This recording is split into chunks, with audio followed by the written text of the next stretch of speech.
Fame can look like freedom, the bright lights, full arenas, and a name on a marquee. But for many, that glare hides a different truth. Fame often arrives with pressure, scrutiny, and a loneliness that crowds can't fill. Drugs arrive the same way, promising confidence, calm, or a way to sleep.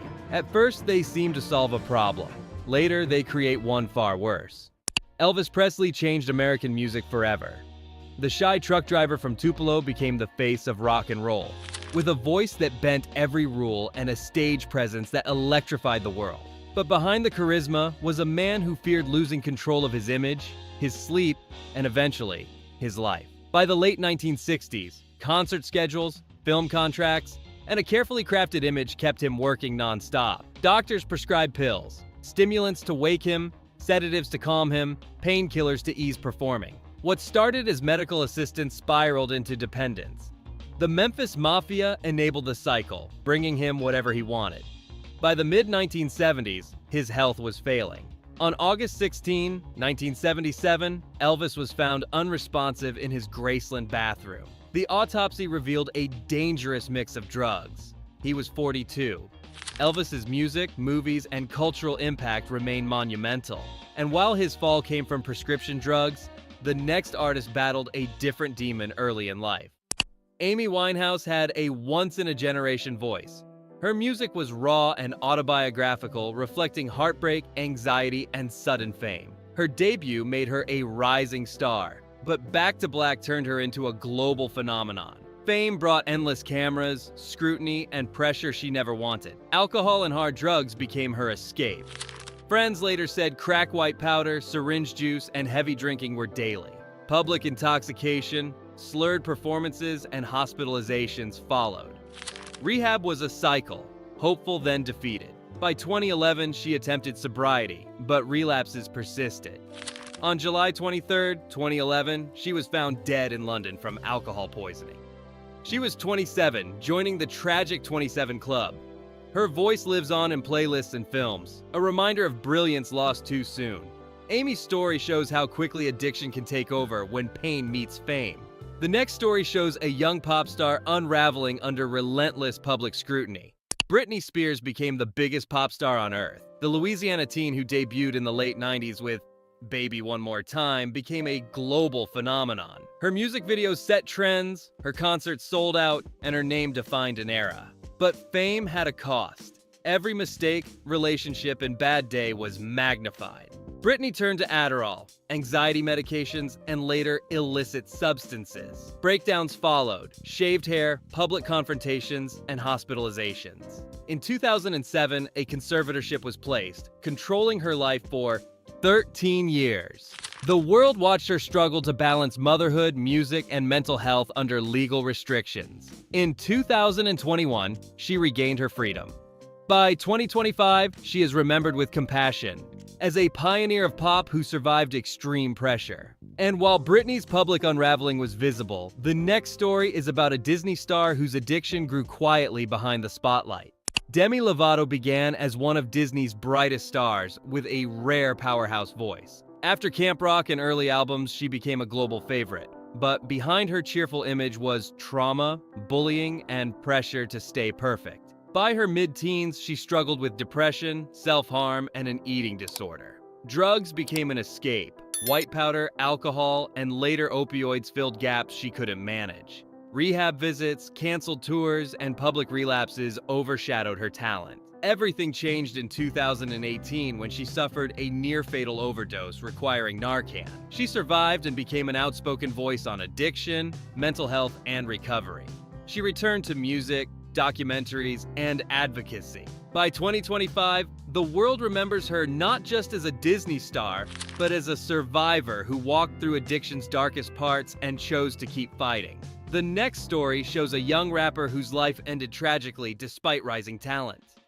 Mac Miller, born Malcolm McCormick in Pittsburgh, started as a teenage rapper uploading mixtapes online, earning recognition for clever wordplay and upbeat energy. His music evolved, reaching emotional depth in albums like Swimming, reflecting love, anxiety, and life under constant pressure.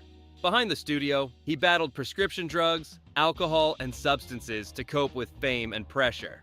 Friends notice changes, but his charm masks struggles. In September 2018, Mac was found dead at 26 from an accidental overdose of fentanyl, white powder, and alcohol. The industry was shaken. Talent and success could not protect him. By 2025, he is remembered for both his joyful early works and vulnerable later music. A reflection on how brilliance and fame often come with personal struggle. And while Mac's journey ended tragically, the next story shows addiction derailing a Nollywood star's career. Hanks Anuku was a leading figure in early 2000s Nollywood, admired for his commanding presence and versatile roles. Audiences loved his thrillers and dramas, and his name became synonymous with talent. Off-screen, however, he struggled with drugs and alcohol, which eroded his focus and stability. Even while serving as special assistant to then-Governor Emmanuel Uduaghan of Delta State, addiction affected his mental health and professional life. Roles dwindled, appearances became sporadic, and the public noticed his absence. Over time, Anuku withdrew from the limelight, and rumors of personal struggles circulated. His talent remained undeniable, but his potential was stifled by substance abuse rather than lack of skill. By 2025, he is remembered for memorable characters and as a cautionary tale about addiction, quietly reshaping a life once full of promise. Hanks' story reminds us that fame does not make anyone immune to personal struggles.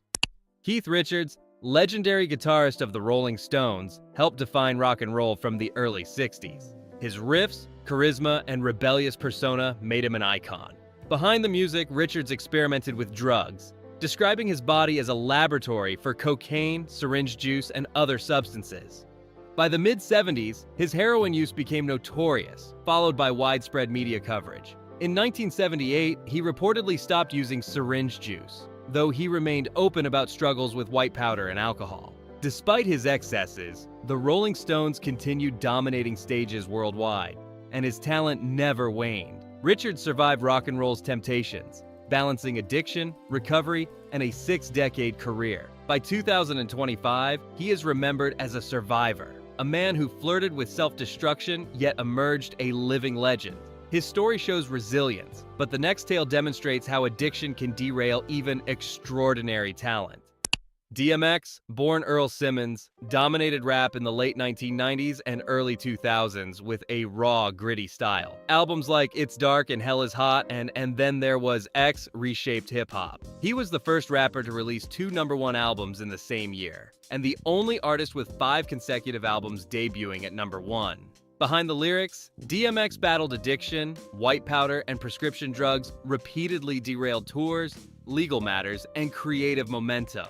Multiple stints in rehab, arrests, and jail punctuated his life.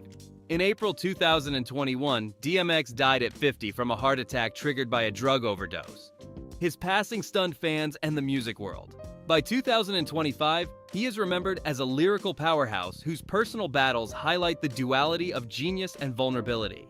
His story warns how addiction can steal decades of life, even for the most talented. Russell Brand, English comedian, actor, and author, rose to fame with wit, energy, and audacity. From Forgetting Sarah Marshall to sold-out tours, he captivated audiences while commenting candidly on fame and society. Behind the humor, Brand was trapped by addiction. At 16, after leaving home, he experimented with syringe juice, later developing dependencies on white powder and alcohol. Addiction fueled chaotic behavior, destructive relationships, and brushes with the law, threatening his career. After years of relapse, he embraced sobriety, reaching a turning point in 2002. By 2014, he celebrated 12 years clean, channeling his experience into comedy, books, and advocacy. By 2025, Brand is remembered not only for comedic genius, but as someone who overcame addiction to reclaim life. His story shows that even those who seem lost can transform pain into purpose. Tatum O'Neal made history as the youngest Academy Award winner, earning Best Supporting Actress for Paper Moon at 10. Growing up as Ryan O'Neal and Joanna Moore's daughter, her childhood was glamorous but fraught with pressure and scrutiny. Early fame came with challenges. She began using drugs young, spiraling into syringe juice dependency. Addiction affected her marriage to John McEnroe and custody of her children. Repeated recovery attempts were interrupted by relapses, arrests, and public scrutiny. By 2008, her struggles were widely reported. revealing deep emotional wounds beneath fame. Despite challenges, O'Neal rebuilt her life, speaking openly in interviews and memoirs about child stardom pressures and breaking addiction cycles. By 2025, she is remembered as a gifted actress whose life was shaped by drugs, a reminder of early fame's lasting impact and the long journey toward healing. Whitney Houston was once the most awarded female artist in history, a voice so powerful it defined an entire generation. Her rise began in the mid-80s, with hits like Greatest Love of All and How Will I Know, turning her into a global superstar. But as fame grew, so did the pressure. Whitney's turbulent marriage to Bobby Brown, constant media attention, and the demands of her career pushed her toward drugs. By the early 2000s, crack white powder and heavy substance use had severely affected her health, voice, and public image. Interviews showed the toll, weight loss, erratic behavior, and canceled shows. Despite multiple attempts at rehab, addiction remained a constant battle.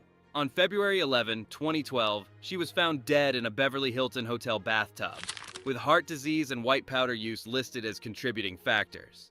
By 2025, Whitney is remembered as a legendary voice lost too soon to addiction. And the next story shows another star whose brilliance couldn't outrun the pressures behind the spotlight. Heath Ledger was one of Hollywood's most promising actors, known for his ability to transform completely into every role he played. From Brokeback Mountain to The Dark Knight, his performances were intense, intelligent, and deeply committed. But behind the success was a man exhausted by fame, insomnia, and the emotional weight of demanding characters. After filming The Dark Knight, Ledger struggled with sleep, turning to prescription medications, oxycodone, hydrocodone, diazepam, and others, to manage anxiety and restlessness. On January 22, 2008, Heath Ledger was found unresponsive in his New York apartment. The autopsy revealed an accidental death, caused by a lethal mix of prescription drugs. His passing stunned Hollywood and fans worldwide, cutting short a career that was just reaching its peak. By 2025, Ledger remains a symbol of extraordinary talent and the dangers of mixing medications without proper oversight. From Hollywood's rising star, we move to a legend whose struggles began long before fame. Judy Garland became a star at 16 after playing Dorothy in The Wizard of Oz. But her life behind the scenes was far from magical. As a young actress under MGM's strict control, she was placed on amphetamines to stay thin and energized, then barbiturates to sleep. This cycle began her lifelong struggle with addiction. The studio system exploited her talent, pushing her through exhausting filming schedules that worsened her dependence. By the 1950s, Garland faced financial problems, failed marriages, and deteriorating health. Her once brilliant voice weakened, and performances became inconsistent. Although she attempted comebacks, addiction overshadowed her success, affecting her stability and personal life. On June 22, 1969, Judy Garland died in London from an accidental barbiturate overdose. By 2025, she is remembered as one of Hollywood's greatest entertainers, whose immense talent was slowly destroyed by pills forced on her early in her career. And then comes the story of an actor whose battle returned after years of sobriety. Philip Seymour Hoffman was one of the most respected actors of his generation, known for roles in Capote, The Master, and countless independent films. His talent was unmistakable, but so was his long-standing battle with addiction. Hoffman struggled with alcohol and syringe juice in his early 20s, entering rehab in 1993. For years, he maintained sobriety, building an exceptional career marked by discipline and emotional precision. But in 2012, he relapsed, first with prescription opioids, then syringe juice. Friends later said the pressures of fame, family responsibilities, and a demanding workload weighed heavily on him. On February 2, 2014, Hoffman was found dead in his Manhattan apartment from an accidental overdose involving syringe juice, white powder, benzodiazepines, and amphetamines. His death shocked Hollywood and highlighted the risks of relapse after long-term recovery. By 2025, Hoffman is honored as a brilliant actor whose life was cut short by addiction's return. Next is a public figure whose fame magnified every struggle she carried.